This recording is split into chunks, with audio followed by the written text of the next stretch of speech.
Emre o ne? Ne yaptın? Çekici. Nasıl çalışıyor bir göster bize. Şimdi gösteririm.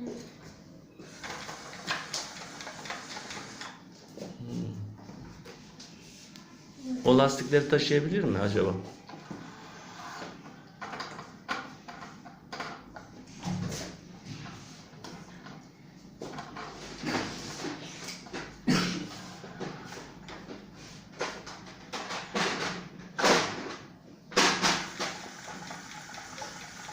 Çok zorlandı.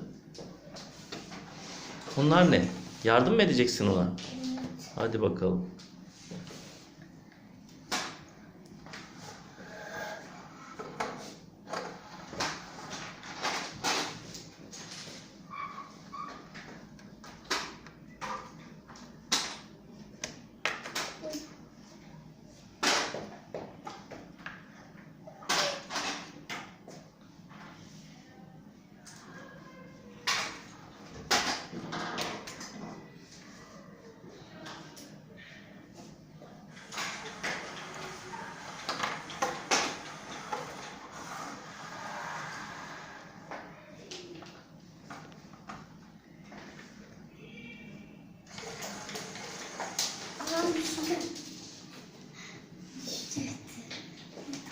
Emre biraz daha kötü şey var.